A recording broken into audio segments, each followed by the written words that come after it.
De tempos em tempos, surgem notícias de possibilidade de fraude nas urnas eletrônicas.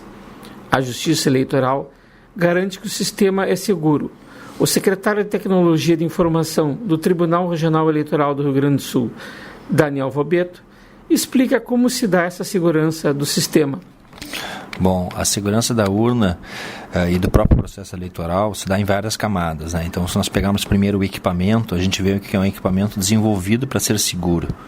Ele não tem algumas configurações genéricas que os computadores normais têm, impedindo que ele venha a ser atacado. Então, ele só faz aquelas operações para as quais ele foi programado e não tem como a gente pegar e intervir nessa urna para alterar sua programação de uma forma externa.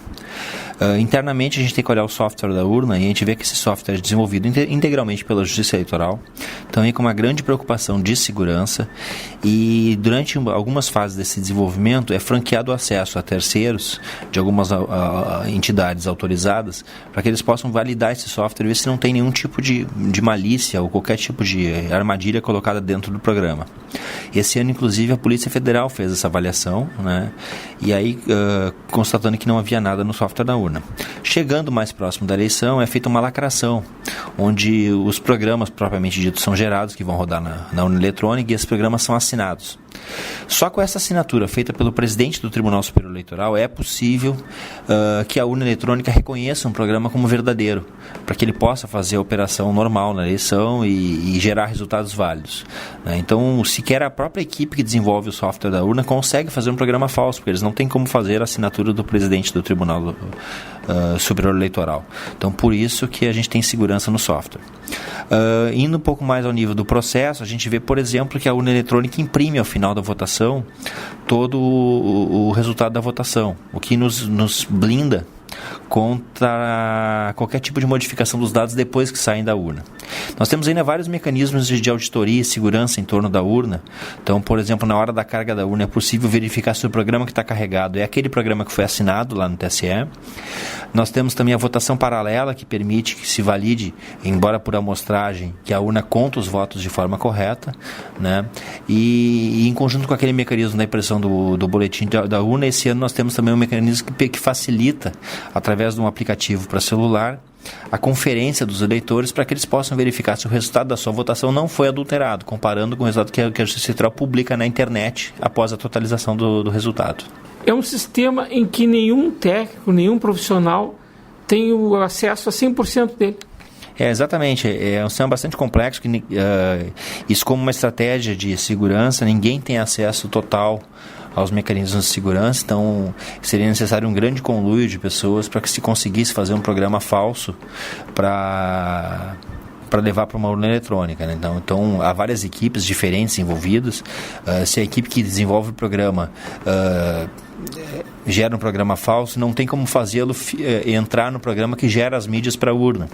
Então teria que ter conluio dessas equipes. Fora a questão do conluio da autoridade que tem o certificado digital para poder assinar o programa para que vá para a urna, né? Então é impossível se produzir um programa falso de forma a se fraudar uma eleição. E fica um comprovante da votação quando termina o processo? Quando termina o processo a gente tem o resultado da votação. Então eu consigo comparar depois se o resultado daquela sessão foi preservado na apuração. Então qualquer tentativa de troca de votos no meio da apuração, como em algumas vezes chega a ser comentado, ou de pessoas que dizem que fizeram isso, ou na situação que, por exemplo, nós tivemos no segundo turno da eleição presidencial, quando por 3 horas nós não tivemos a divulgação dos resultados, muito se alegou que a equipe do Tribunal Superior Eleitoral adulterou os votos. Seria impossível fazer isso sem que essa comparação do boletim de urna impresso na urna não denunciasse, né? Então isso realmente não aconteceu porque há essa impressão após a eleição. Existe muita fantasia, muita teoria da conspiração sobre a segurança da urna eletrônica. Infelizmente, essa questão mexe com o imaginário das pessoas. As pessoas têm um certo um temor de se verem enganados. Então, a impressão que nós temos é que quanto mais absurda a teoria da conspiração que é montada, em alguns casos, maior a tendência, inclusive, das pessoas acreditarem. E nós tivemos, após as últimas eleições, um grande número de boatos, né, numa tentativa de até mudar o resultado da eleição, alguma coisa assim, justificar um resultado de eleição. Teve um grande número de boatos que acabaram afetando um pouco a imagem da urna eletrônica, tanto que a Justiça Eleitoral vem, ao longo de todo esse ano de 2016, trabalhando bastante a questão da imagem. A urna eletrônica ela é utilizada em diversas outras eleições. Eu me lembro aqui de eleição de clube de futebol, outros países.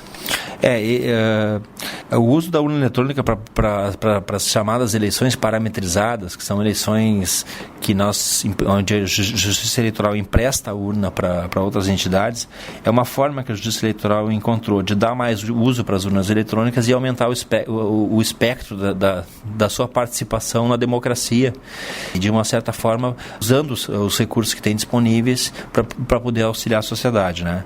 A questão do uso da urna em outros países, ela já teve o seu momento de maior intensidade, naquilo que eu entendo que foi um equívoco da Justiça Eleitoral tentar adaptar a nossa urna para a realidade de outros países. Faltou, talvez, naquele momento, uma percepção de que a nossa urna ela foi feita para a realidade brasileira. E essa tentativa de adaptação nunca deu certo, porque aí a nossa urna não se adaptou ao modelo dos outros países e parece que não é uma boa urna, mas na verdade ela é feita para nós e não um produto para exportação. Ouvimos o secretário de Tecnologia da Informação do Tribunal Regional Eleitoral do Rio Grande do Sul, Daniel Valbeto. Para a Rádio Agerte, Eduardo Liães.